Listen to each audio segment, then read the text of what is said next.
राधे राधे दोस्तों, कैसे हैं आप सब। दोस्तों, आज मैं जो प्रेरणादायक विचार आप लोगों के सम्मुख प्रस्तुत करने जा रही हूँ, यह सिर्फ एक कल्पना मात्र ही नहीं, अपितु यह हमारे और आपके जीवन की वह सच्चाई है जिसे हम सब जानते तो हैं पर मानते नहीं। सुनी सुनाई बातों की तरह हम इसे नसीहत के तौर पर एक दूसरे को बहुत ही अच्छे तरीके से बता दिया करते हैं, पर कभी अपने सार्वजनिक जीवन में इन उपदेशों का पालन नहीं करते। तो आइए दोस्तों, इसी से संबंधित एक छोटी सी प्रेरणादायक कहानी आप लोगों के सम्मुख प्रस्तुत करती हूँ। मुझे उम्मीद है कि इस प्रेरणादायक कथा को सुनने के उपरांत यदि आप हम सब अपने अंतर मन में इस कहानी से मिली शिक्षा को अपनाने की कोशिश करेंगे तो इसके फलस्वरूप थोड़ा सा बदलाव अवश्य ही महसूस करेंगे। आइए दोस्तों, इस कहानी की ओर बढ़ते हैं और इस कहानी का आनंद लेते हैं। प्राचीन समय की बात है। किसी नगर में महेंद्र नामक एक व्यापारी रहा करता था। वह अनाज का बहुत बड़ा कारोबारी था। नगर में उसकी बहुत प्रतिष्ठा थी। यूँ तो दुनिया दिखावे के लिए वो बहुत ही धर्म कर्म का कार्य किया करता था।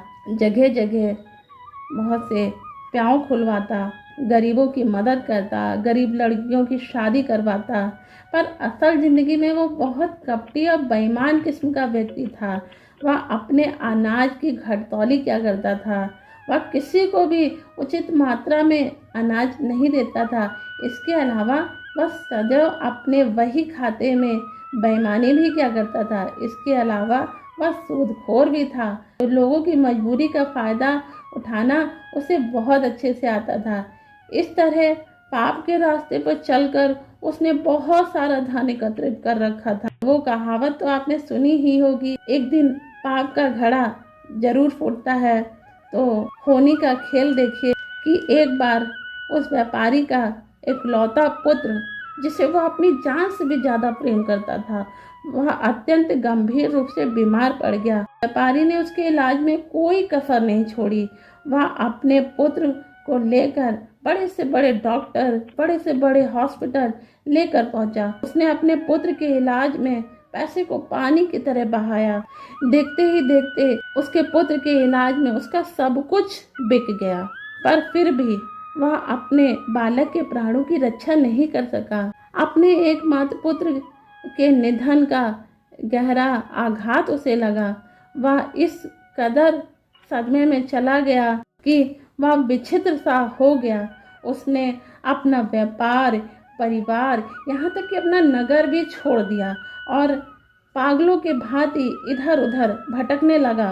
एक दिन वह व्यापारी एक साधु के आश्रम में पहुंचा। साधु के आश्रम में पहुंचते ही वह महात्मा जी के चरणों में गिर पड़ा।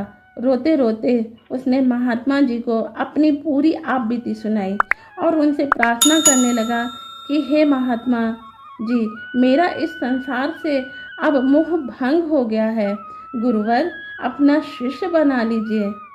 उसकी इन बातों को सुनकर गुरुजी ने उससे कहा, बेटा महेंद्र, मैं तुम्हें अपना शिष्य अवश्य बना लूँगा, पर पहले तुम किसी वस्तु या व्यक्ति को मेरे समक्ष प्रस्तुत करो जो तुमसे भी ज़्यादा तुच्छ और कपटी रहा हो, जो जीवन में किसी के भी काम ना आया हो। गुरुजी के इन वचनों को सुनकर व्यापारी महेंद्र ऐसे व्यक्ति वस्तु की तलाश में निकल पड़ा। उसे सबसे पहले एक कुत्ता जाता दिखाई दिया। कुत्ते को देखकर उसके मन में विचार आया कि यह कुत्ता किसी काम का नहीं है, यह मुझसे भी ज़्यादा तुच्छ है। परंतु अगले ही पल उसके मन में यह विचार आया कि मैं तो गलत हूँ। यह कुत्ता दुनिया का सबसे वफादार जानवर होता है, तो यह भला से ज़्यादा तुच्छ कैसे हो सकता है। इतना सोचकर वह वहाँ से आगे चल पड़ा और कुछ दूर आगे चलते उसे कुछ कटीली झाड़ियाँ नजर आई। उसने सोचा, इन्हें गुरुजी के पास ले चलते हैं। तो आगे उसने देखा कि कुछ व्यक्ति अपने खेत में इन झाड़ियों को अपने खेत की सुरक्षा के लिए लगा रहे हैं, तो उसके मन में पुनः विचार आया कि नहीं, यह मैं गलत सोच रहा हूँ। ये कटीली झाड़ियाँ तो खेती की सुरक्षा के लिए, मेढ़ों की सुरक्षा के लिए, जानवरों की सुरक्षा के लिए, पेड़ की सुरक्षा में बहुत काम आती है, तो यह व्यर्थ कैसे हो सकती है? इनसे ज़्यादा तो तुच्छ मैं ही हूँ। ऐसा विचार आते ही वह पुनः आगे बढ़ा और आगे चलने पर उसे एक गोबर दिखाई दिया। उसने पुनः विचार किया, यह गोबर तो किसी काम का नहीं होता, क्यों ना इसे ही गुरुजी के पास ले चले। लेकिन तभी उसकी नज़र पास की एक झोपड़ी पर पड़ी, जहाँ एक महिला गोबर के कंडों से मिट्टी का चूल्हा जलाकर खाना पका रही थी। यह सब देखते ही उसके मन में विचार आया, मैं तो इस गोबर से भी ज़्यादा तुच्छ हूँ। यह गोबर किसी के तो काम आता है, अर्थात मैं तो किसी के काम नहीं आता हूँ। उसे महात्मा जी की बात समझ में आ गई। वह तेज कदमों से पुनः आश्रम की ओर चल पड़ा और आगे आश्रम पहुँचते ही वह गुरुजी के समक्ष हाथ जोड़कर खड़ा हुआ।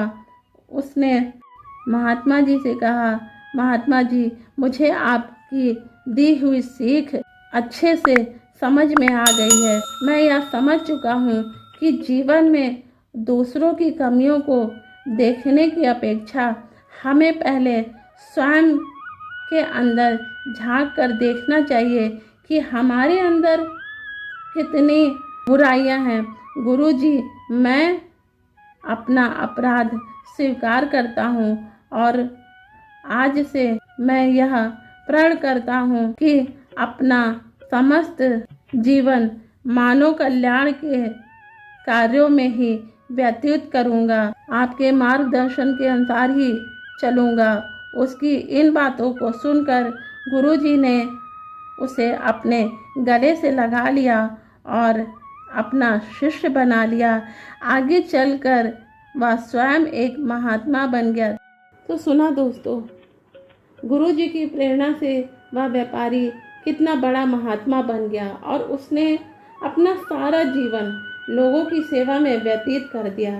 तो दोस्तों, इस प्रेरणादायक कहानी से हमें यह शिक्षा लेनी चाहिए, जिस तरह हम सभी लोग दूसरों की कमियों खामियों को तुरंत ही देख लेते हैं, ठीक उसी प्रकार हमें अपने अंतर मन के अंदर झांक के देखना चाहिए कि हम सभी के अंदर कितनी कमियां हैं।